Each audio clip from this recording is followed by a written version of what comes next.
Hello, Okay. everyone. This is Patrick Spencer. Welcome back to another Kitecast episode. I'm joined here with my co-host, Tim Freestone. Tim, how are you doing this morning? Hey, Patrick, how you doing?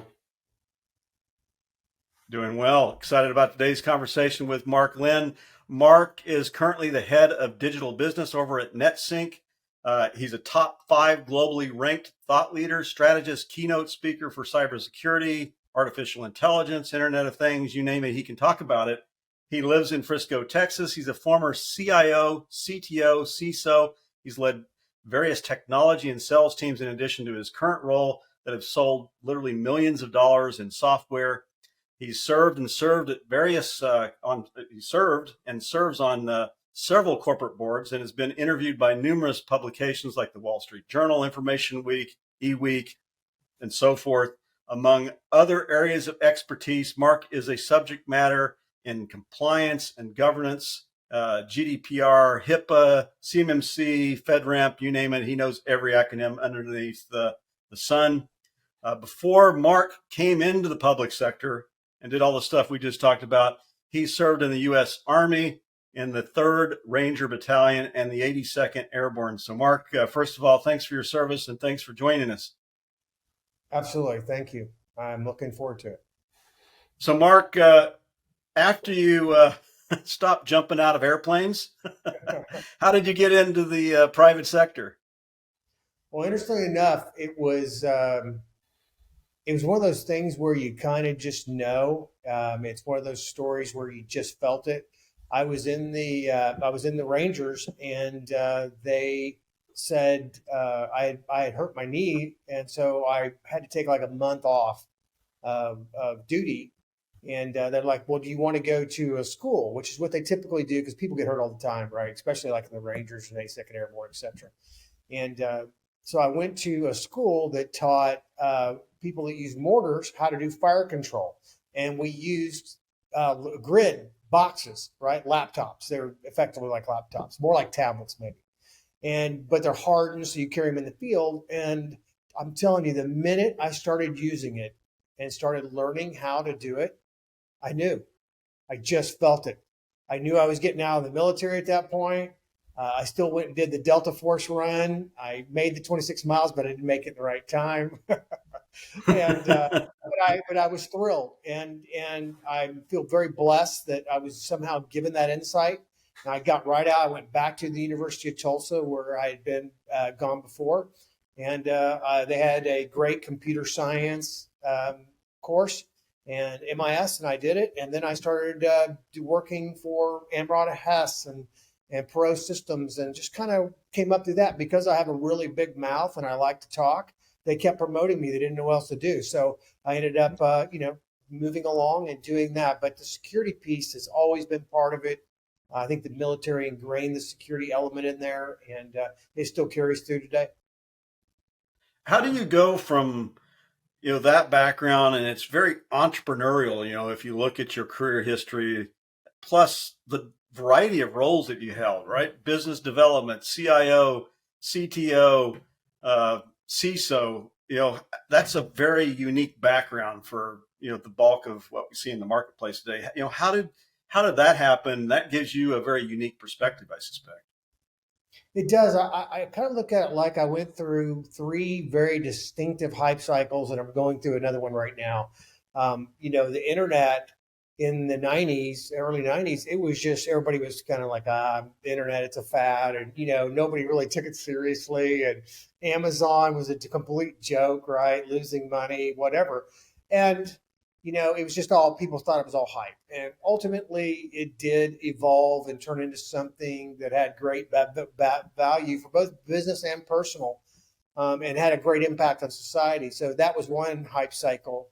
The second one, you kind of look at what was going on and thinking about how the mobile phone thing took off, in smart devices, et cetera. And that really changed things a lot as well, how that was going to go. And then social media, and they were very close to each other and actually probably highly dependent on each other. And now we have AI, and I'm doing a lot in the AI space right now as well, especially the generative AI. And how it works with security and et cetera. And I've seen a bunch of announcements and been, pushing that out and evangelizing that. And I think having the luck and timing to be able to ride in those hype cycles required a little bit of flexibility on what roles I was going to be part of, which organizations I was going to work with or be part of, and I think it's interesting. I think it's going to impact the way that our kids and the generations that are coming up now, how they're going to do that, because I think they're going to even have to be more collaborative with technology than we were. Yeah. I have a follow-on question there. You mentioned a few hype cycles. How do you compare the current one to what you've gone through with mobile and the internet, the current one being AI? Same, different, faster, stronger? Yeah, Tim, I think that's the question of the day, really, for a lot of people. I think a lot of people woke up this morning and go, "What happened in AI today?" And it had to be like 15 things, huge announcements. I think this, in my mind, because of the validation of the other technology hype cycles, and people realize that a lot of times if you don't collaborate, if you don't take time and learn and invest yourself in learning about that in your organization, you'll find yourself on the opposite end of success. So this cycle, I think, is probably the most aggressive, the most fast-paced, probably has also the potential for the largest impact because it goes across all spectrums of our societal, political, work, personal, you name it. It's involved in everything, and especially with the idea around co-pilots and AI assistants and all that. I mean, people are just really adapting that very, very quickly, and I think the adoption cycle, usually it follows the bell curve. This is, I think it's accelerating. It's just amazing. I'm fascinated by it.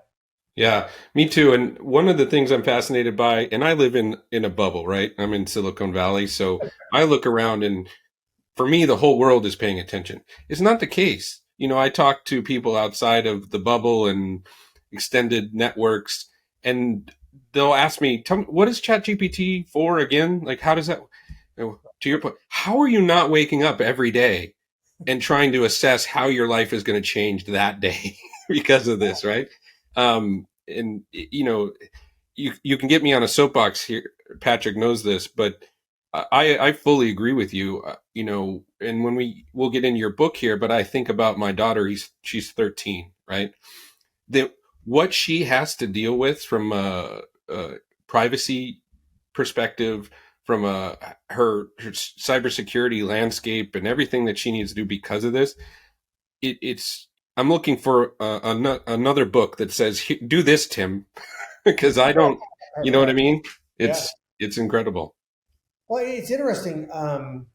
You think about when it starts, when these AI investments that are now starting to trickle into Microsoft Office, into Google Gmail, into some of the social applications that are very prevalent for our teens, right? I have a 14-year-old daughter, just turned 14 yesterday.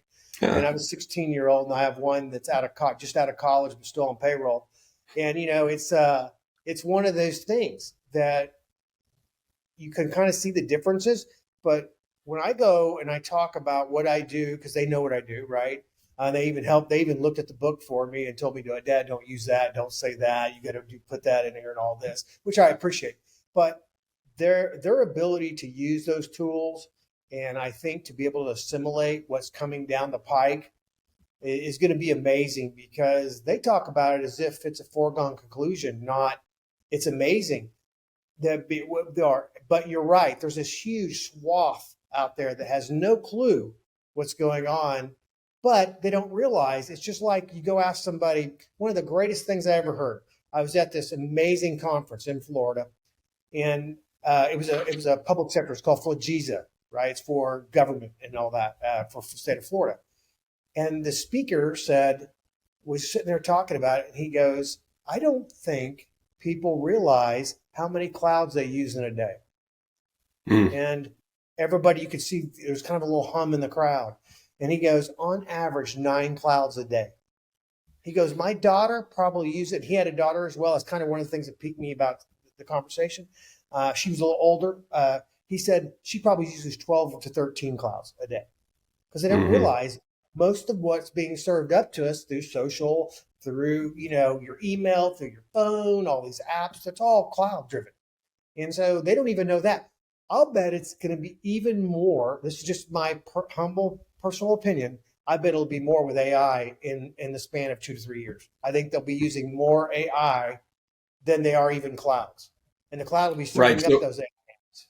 So in a day, how much, that question is not how many clouds, but how many AI large language models do you use in a day? And it's going to be like 25, something like that. 25, right? Yeah. Yelp. I don't know if you guys saw that announcement, but Yelp is putting it in as far as helping people determine where they're going to eat and all that. And it needed it. Yelp is a great app, but it has some very distinct issues when you don't know kind of exactly what you want. If you just are saying, I'm not sure, there's 5 of us in the car, we don't know, how do we do it? And to have AI be able to go out and look at the surrounding area, make those determinations, look at your past selections, right? Mm-hmm. And use machine learning and step through that, and then use the generative AI to match that to that, and then flip those out to you in milliseconds, that'd be fantastic. That's something I think a lot of people will like because it's not so intrusive, not like the Siri, scare that people have, and et cetera. Alexa listening. They probably it changes the one size fits all answer that you get to one that's highly personalized by simply using the AI capabilities. I have a quick question or a couple questions on your book, which I think our audience will be interested in hearing about. One, what prompted you to write the book? And then a follow-on question related to the conversation we just had. When are you going to update it to include all the AI components? Because I suspect that will change some of the recommendations, or the 200 pages certainly it will become 300 pages once you add the AI elements in. Patrick, you busted me. You got me. You busted me on. No, that's exactly right. I'm currently working on one for seniors that's going to have a similar flavor, but it's going to have more online scams, war dialing, all this weird stuff that's going on because our seniors are very much at risk. I'm very concerned about that, and it'll kind of play into how I'm going to describe how I got into doing the teen book and how. And people have often asked me, why didn't you choose children? Because they're using all this, or young adults. And I was very selective when I did it. It might have been like, Tim was saying, I have teens, so it was kind of, ingrained in me, and I'm living it right now.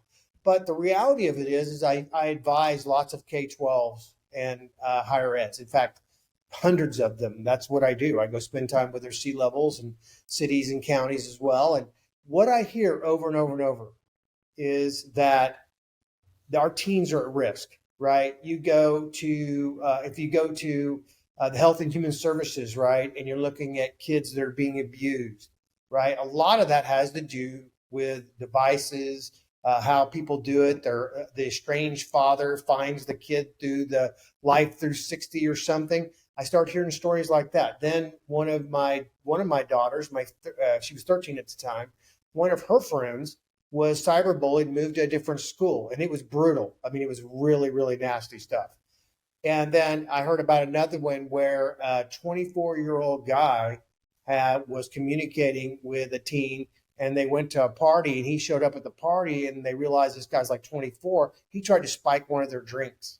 Mm-hmm. And come to find out, he travels town to town and lives out of a car. Jesus. Mm-hmm. Yeah, and these are just a few of the stories. And when I spend time with superintendents at the K-12s, and I spend time with the CIOs and the CISOs, or the campus, provost, etc., the stories I hear, and I usually ask, hey, do you got a story or two you want to share with me? Because it's always of interest, right? That is what kicks that off. And then last but not least, and this is a very important piece, LAUSD got hit. Everybody knows last September, right? It was all in the national news. The most brutal part of that, from the people in the know in the back, and I don't want to pin it to one person, was that they couldn't pay the bus drivers, the hourly employees. They couldn't pay the security guards, couldn't pay the cafeteria workers, couldn't pay any of the people. And those are the people that could not afford to miss a check. They're living check to check, right? It impacted kids lots of kids, thousands of kids. Imagine how big LAUSD is. I mean, it's massive. So that those pieces all kind of came together, and I was already writing the book. And when the LAUSD thing hit, and I had some back insight and some other stories I heard, it just compelled me. I mean, it really just grabbed me and said, "You have to do this, right? You have knowledge that others may not have access to." And you need to do what's right, because there is no ceiling on doing right. That's what I tell my folks all the time. When we're out visiting our customers and we realize that we're going to impact kids, my quote to them all the time is, there is no ceiling on doing right. If you think that you need to do that to make the customer happy, to be able to provide those services to those people in need, to kids and hourly employees, and that, there is no ceiling. Do what's right. That's what you do. And that's why I wrote the book. That's it's great motivation, obviously. And I was thinking about it this morning because, again, my daughter, she turned 13. She's my oldest, a couple months ago or a month ago. And I was just thinking about, because I told her what I did the other day. She had asked me, "What do you do for a living?" I said, "Well, I market cybersecurity companies to other businesses." And she said, "Well, what's cybersecurity?" I'm like, oh man, we got to start from square one. So I actually think it's what we take it for granted, especially working in the industry. But I don't think that kids' minds are necessarily there in terms of, oh, geez, did I use different passwords for all my accounts? Do I have did I review the privacy section of the app I just signed up for? Things like that. Obviously, that would probably never happen, but and that brings me to two layers, right? There's the cybersecurity layer, which is using different passwords and some of the basic hygiene you go through in your life. But there's also the privacy of your data, and with TikTok and all of this, all of these challenges that the government's facing with apps from less regulated countries, if you will, the cybersecurity extends beyond hygiene and into just who's got your data, right? And how kids can be just aware of that, so as they become adults, they're not susceptible. It's a really tough challenge. It is, and I think it's for kids, it's for adults, it's for seniors, it's also for organizations. One of the things that we often talk to them is, if you're doing business with a SaaS company and you have compliance and governance, any kind of GRC, you need to look at what happens to your data if you switch services, right? Because most of them do not go out there and delete that data, or if they do, it's at a much later time, and whether they get it all or not is up to question. So having the ability to not only request that, but certify that and be able to, that'll meet your compliance and any GRC you have, that's a critical element. And I think it's even more impactful for kids because people take advantage of that information, right? They start to directly market to them, and whether they're marketing something that's ethical, and been a benefit to the kid is very questionable. I think that you made a great point that a lot of times you don't know. The kid sure doesn't know. And because how many kids do you know can read legalese? Do you think they don't know about AI or cybersecurity? What about legalese? Right. And but you made a great point, Tim. I think that's something I need to. Boy, I got busted twice today. I need to add that into the book too. I think that is very important. It's a very important thing. I mean, it's very important.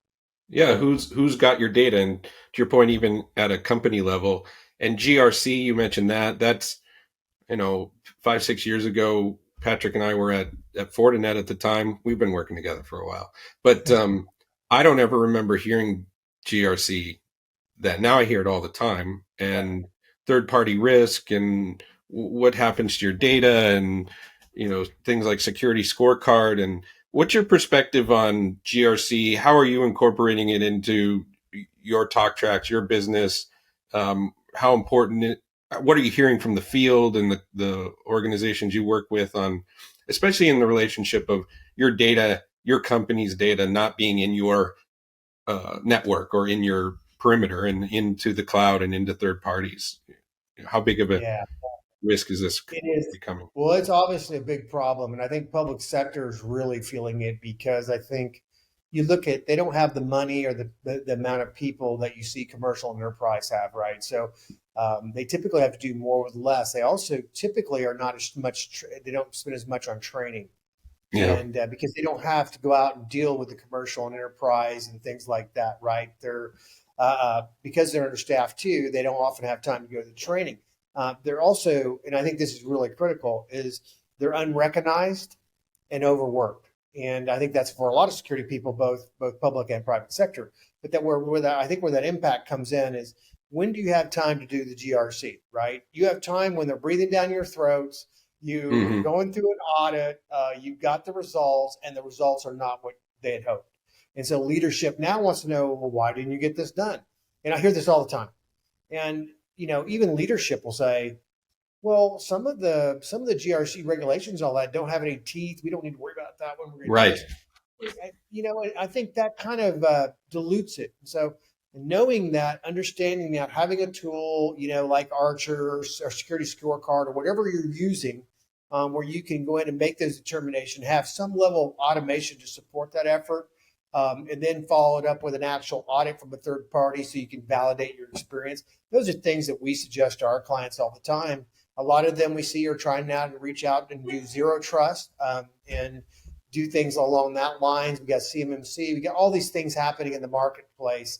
Some of them being driven by feds, some of it being driven by other market forces. But it's really interesting how, all to your point, it's now one of the things at top of mind. I think cybersecurity itself probably had a large hand in that. Yeah, we often talk about it in the context of infrastructure and cybersecurity right now are jointly in a new era. It's the compliance era, and everyone's being driven by regulators and auditors into action, and not completely. Sorry, less threat actors and more auditors. Why are you acting? Because the auditor is going to come and fine us if we don't. Right. Versus, there's going to be a man in the middle attack. Of course, that's all still on the table, but the amount of audit-driven decision making from the board down has increased dramatically. Good for us at Kiteworks, but it's not going to stop. I think 7 of 50 states have privacy regulations. There's like another 30 that are in legislation, managing state and federal. Who knows, someday maybe county, local is quite the task. So it is. We have a whole group inside Netsync. That's all I do.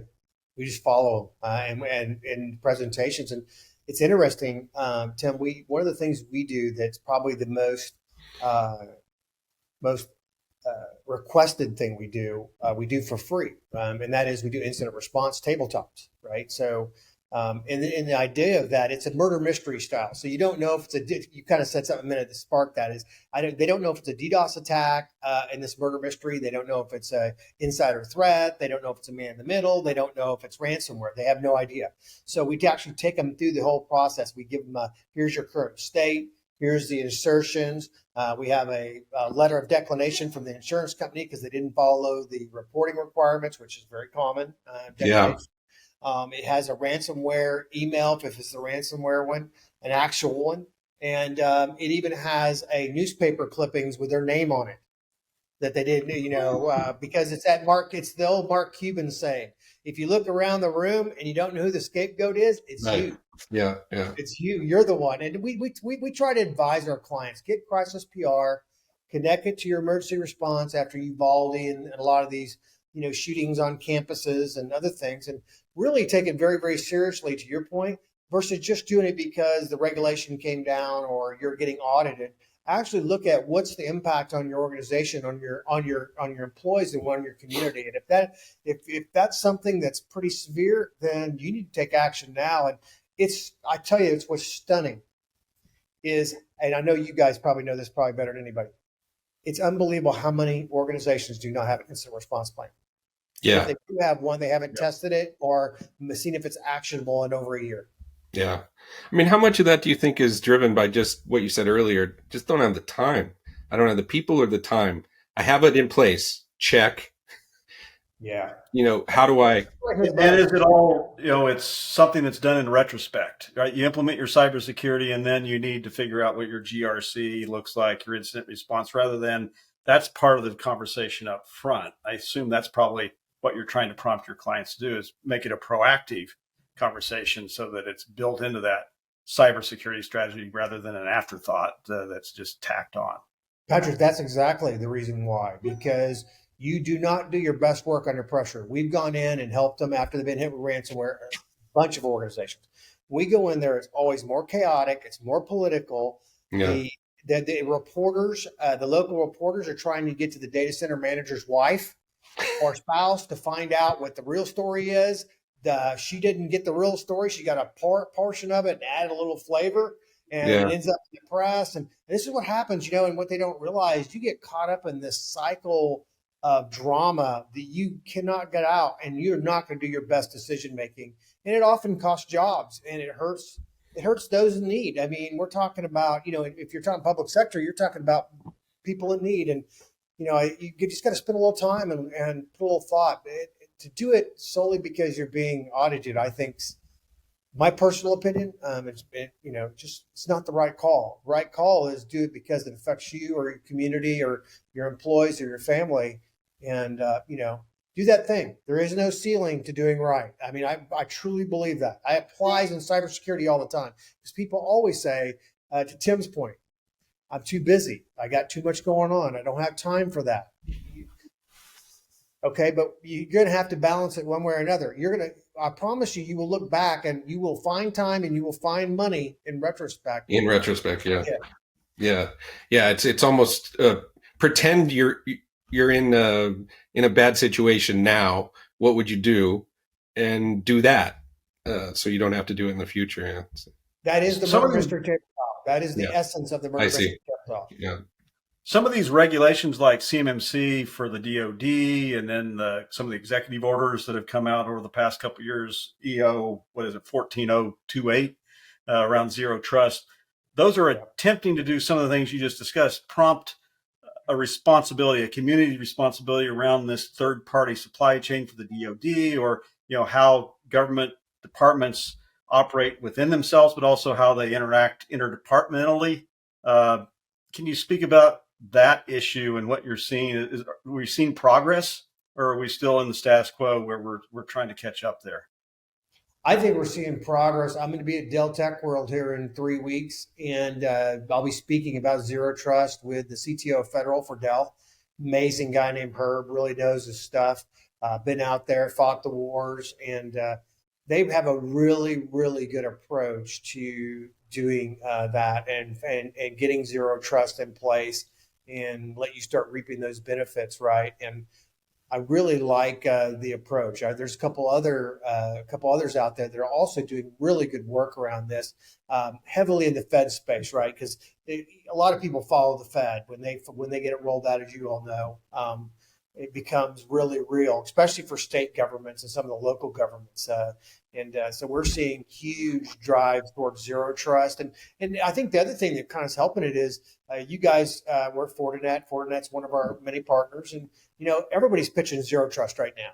Now, whether it's all fully zero trust or not is a whole other question, because there's a little bit of hype around zero trust. But the reality is that customers see value in never trust, always verify. And Glenn, when he did that at Forrester back in the day, what great insight that was, looking back in retrospect. And it does have real value. Our customers that have implemented zero trust type of environment and helped their posture and driven in controls and reporting that supports it have seen great benefits. And I think when they look back, it's that level of assurance that they feel that they can share with their leadership, with their stakeholders, with their community. That's a big deal, because when you have that, when you're insecure, it's not a great feeling. When I was in the Rangers, we were down in El Salvador, and I was sitting in San Salvador, and I didn't have a weapon.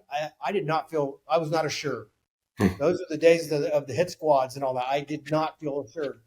When I do feel assured, it feels better. Everybody has their own personal example where they can look where they didn't feel secure, right? Whether it was with their family or whatever. And, that's something that organizations can do. And that's how we frame it. So when we frame our discussions, we talk about assessing your risk, heading towards assurance, if that includes zero trust, if it includes CMC, whatever it may, there's all kinds of things under there, 800.50-53. There's tons of stuff out there. That it's the one you can afford, the one that your team can support and put in place in a time that you can do it, so you can have assurance. You talk about zero trust, and I'm glad you brought it up because this is another soapbox of mine. I'm going to workshop something with you here real time. Okay. So the market's perspective. What's that? I said free consulting. Yeah. The market's perspective is zero trust, never trust, always verify, least privilege access, always on monitoring, all that stuff at the application layer and the network layer, or application and cloud workload network layer. And so I want to put it in the context of, I believe there's a third peg to that stool. And in the context of the Pentagon, the leak of the Pentagon secrets, right? Mm-hmm. My sense is, I don't have this as fact, but my sense is the gentleman, I can't remember his name, who leaked them, I would bet they had zero trust principles in place to some degree, and he had the right access to the network and the applications that had those secrets in it, based on his role. I would bet he had the least privileged access down to this guy who, in order to do his job, had to do this. So but yet these documents leaked. So the third peg to the stool is zero trust access at the content layer itself. Those pieces of content, those documents, should have never been able to be downloaded, taken anywhere. And if you bring that zero trust using technology like DRM to the asset, then you've completely reduced your risk as much as you can using zero trust principles. So application access, network access, individual pieces of content access. I think those three things together are really, really strong. And I just want to see what you think about that perspective. I love that. I think DRM is the only way to handle that scenario, right? Because like you said, it was authorized privileged access, right? And hopefully it was least privileged access, but we all know that's not necessarily the truth. Yeah. And it changes, because people move roles, they leave, they come, they go, they come back. And I think that creates a lot of drama, even if you have the Oktas, the pings of the world, even if you have the Delinias and the CyberArks and you have a full identity suite. The reality is there's still issues there that you have to work through. And but DRM, as far as the documents and all that, absolutely, there's got to be something to do that. And one of the other ones that I heard the other day being relative, it might have been a couple months ago, was I was talking with a Fed employee, and they were telling me that one of the things they're worried about is they're hardening rooms so that the radio waves and all that and all these things can't get out, because they're able to get that as well. Turn that in, and zero trust has no impact on that capability. The other one I heard was amazing is there was a whole lot of ransomware attacks that happened because of a service provider. Well, under the soft underbelly of most people's networks is the internet provider. It has an unlimited session that never ends, and it authenticates only that first time. So there's another one, Tim, where I think there's some gaps that still need to be filled. And a good thing about zero trust, it's the living, breathing, it's still evolving. Right. I think that's the benefit of it. But having that and limiting those sessions so that they have to re-authenticate, so then you can not authorize them if they no longer have that, or if their least privileged access has changed. And that includes organizations like service providers doing things like this. To me, and I love the way you put it, that using DRM, there's some gaps. There's some work still to be done. There's great people out there trying to do it. I'll be very interested to see how that kind of evolves. Cool. At least I'm thinking, okay. Well, I wouldn't take just my word. I mean, there's a lot. Yeah. There's, like you said, there's just a lot of good stuff going on out there.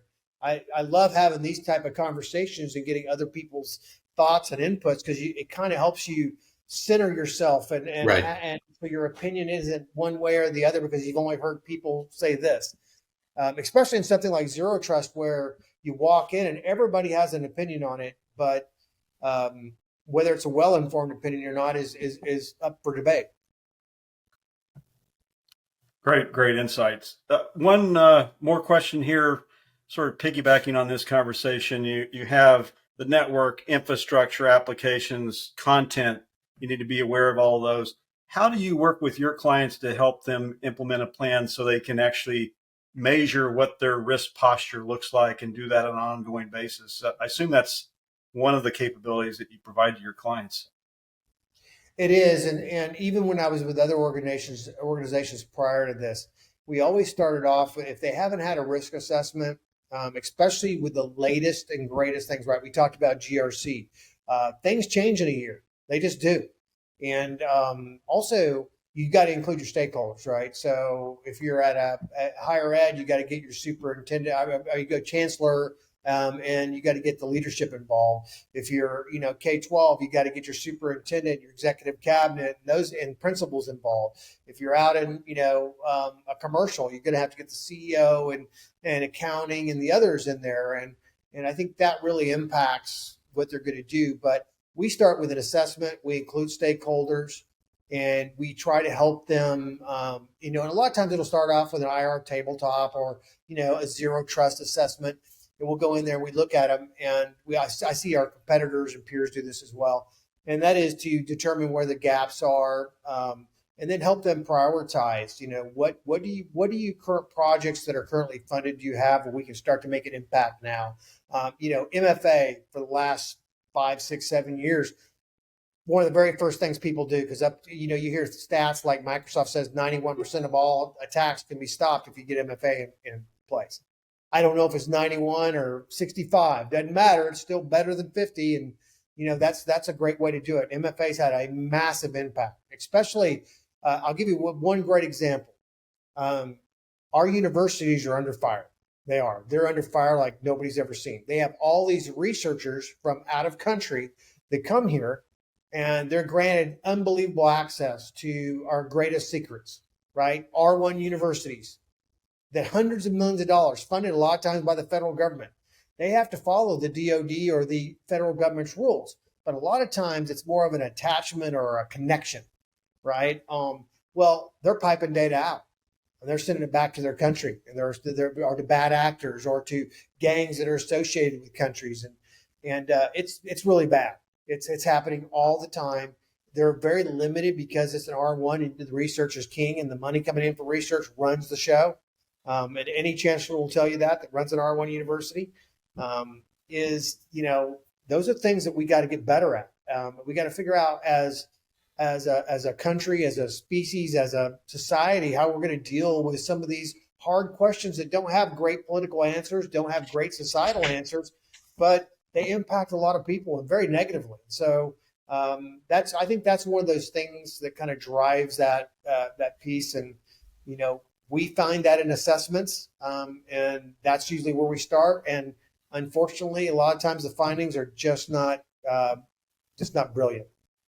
Yep. There's a GAO report on that very subject that pinpoints it as a major gap that you probably read. It came out last year and indicated there's a lack of tracking and control when it comes to all this sensitive content that these international researchers have access to, that they're actually working on. And it's leaking out of the country, to your point. It's a serious risk. I think he's been reading some of our messages. Well, yeah, if you look at the 5th generation and the 6th generation fighters that are out there now, go look at those countries. Look how close it looks to ours.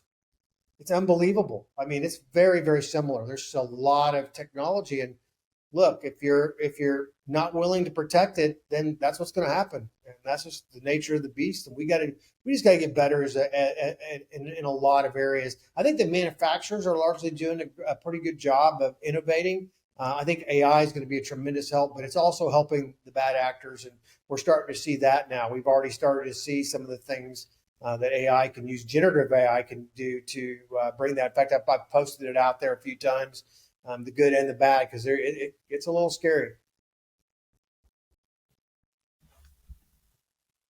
So, Mark, for folks listening to this podcast who want to know more about Netsync, tell us a little bit about the company and how they can reach out to you if they need to engage with you. Sure. Yeah. Netsync's a very large VAR, international VAR, value-added reseller. We really focused, we have no quota, no quarter, very unusual, and largely SLED, but we do some commercial and enterprise as well. But we focus on the relationship. And that's one of the reasons I came here. In my previous life, I was the chief product officer and CISO for a manufacturer, and I worked with all the partners. And one of the things I really liked about it is that it kind of goes back to that. There's no ceiling to doing good. If you're focused on the relationship and making them successful, not on quarters and quotas and all that other drama, we have found that you can produce a better outcome.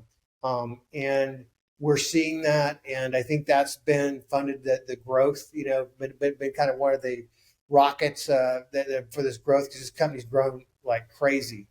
And that, and if they want to look at their, it's marklynd.com, marklynd.com, MC Lynd on Twitter, and Mark Lynd on LinkedIn, and those are really the areas I try to focus on and do that. And I'm in the midst of writing a book on seniors, so they'll be able to see that as well. That is a big focus. I really want to help those in need, because those of us out there that have insight like the three of us about this particular piece and are subject matter experts, we got to share it. We got to help folks. That's my belief. And updating your existing book after you get done writing this one, right? Yeah, absolutely. See, right when I get off here, I'm gonna have to take a couple of notes, because, by the way, I appreciate that. Those were fantastic additions to the book, and it's interesting. One of the things that drives this kind of thing is getting that feedback on Goodreads and on Amazon, and all these. Some of the reviews have been really good about, you need to add this or you need to do that. And I think that's great.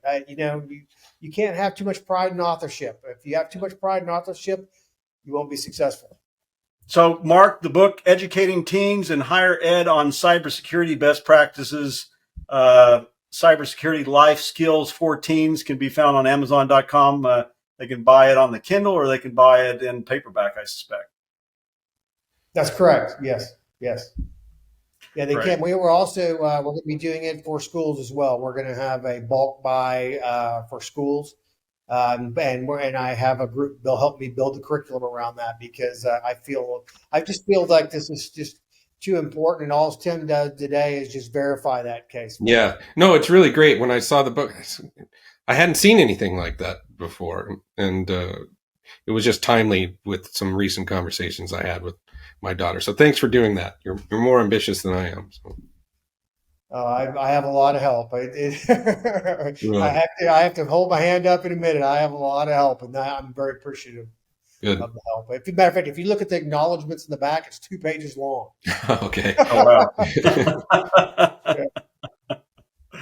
Well, Mark, we really appreciate your time. You're extremely busy. This has been a very interesting conversation, and we look forward to having a conversation with you again in the future. Audience, make sure you check out Mark's profile. You check out Netsync on their website, and then make sure to take a read of his book that's available on Amazon. We appreciate our audience's time. We look forward to having you on our next Kitecast episode. You can check out other Kitecast episodes at kiteworks.com/Kitecast.